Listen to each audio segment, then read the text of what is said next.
नमस्कार, मैं श्रेया। खबरों के सिलसिलों में आप सभी का स्वागत है। बढ़ते हैं खबरों की ओर। विदेश नीति ध्वस्त, राहुल गांधी का जयशंकर पर तीखा हमला। राहुल गांधी ने विदेश मंत्री एस जयशंकर के एक इंटरव्यू का हवाला देते हुए भारत की विदेश नीति पर सवाल उठाए। उन्होंने पूछा कि भारत को पाकिस्तान से क्यों जोड़ा गया, पाकिस्तान की निंदा में कोई देश हमारे साथ क्यों नहीं आया और डोनाल्ड ट्रंप को मध्यस्थता का प्रस्ताव किसने दिया। राहुल ने कहा कि मोदी सरकार की विदेश नीति पूरी तरह फेल हो चुकी है। भारत के फैसले से बांग्लादेशी कपड़ा उद्योग में खलबली, यूनुस सरकार पर दबाव। भारत ने बांग्लादेश से रेडीमेड कपड़ों के स्थल मार्ग से आयात पर रोक लगा दी है। अब केवल मुंबई और कोलकाता बंदरगाहों से ही आयात होगा। इस फैसले से बांग्लादेश के गारमेंट उद्योग को बड़ा झटका लगा है। बीकेएमई ने बांग्लादेश सरकार से भारत से 3 महीने की राहत की मांग की है। नेशनल हेराल्ड को दान पर बोले डीके शिव कुमार, क्या गलत किया।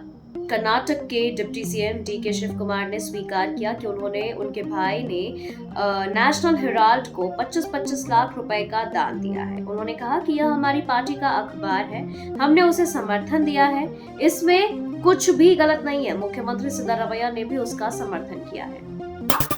आईएसआई के लिए दिल्ली में भर्ती की कोशिश, पाकिस्तानी राजनयिक निष्कासित। पाकिस्तान हाई कमीशन के कर्मचारी एहसान उर रहीम उर्फ दानिश पर दिल्ली में आईएसआई के लिए लोगों की भर्ती का आरोप है। उसने करीब 2 दर्जन लोगों को फंसाने की कोशिश की, लेकिन दिल्ली पुलिस की पूछताछ में किसी के खिलाफ ठोस सबूत नहीं मिले। फिर भी उसकी हरकतें उजागर होने पर उसे भारत से निकाल दिया गया।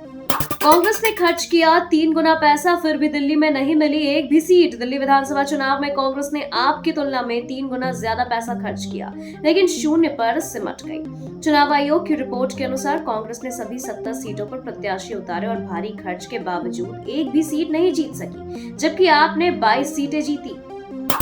गाजियाबाद में कोरोना की वापसी, 4 मामले आए सामने। गाजियाबाद में कोरोना के 4 नए मामले सामने आए हैं। इनमें एक 18 वर्षीय छात्रा भी है जो दिल्ली में पढ़ाई कर रही है। सभी संक्रमितों के उपचार के लिए अस्पताल में उन्हें भर्ती कराया गया है। वहीं स्वास्थ्य विभाग सतर्क है और संक्रमण की चेन तोड़ने के प्रयास में है।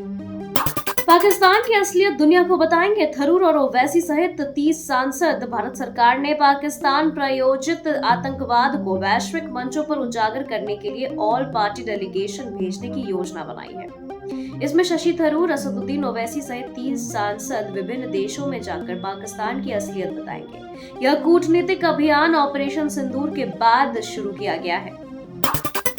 पाक विदेश मंत्री ने किया झूठा दावा, अपने ही देश की मीडिया का किया भांडाफोड़। पाकिस्तान के विदेश मंत्री इशाक डार ने नेशनल असेंबली में कहा कि ब्रिटिश अखबार ने पाक एयरफोर्स की तारीफ की है, लेकिन पाकिस्तानी अखबार डॉन ने फैक्ट चेक कर इस दावे को फर्जी बताया।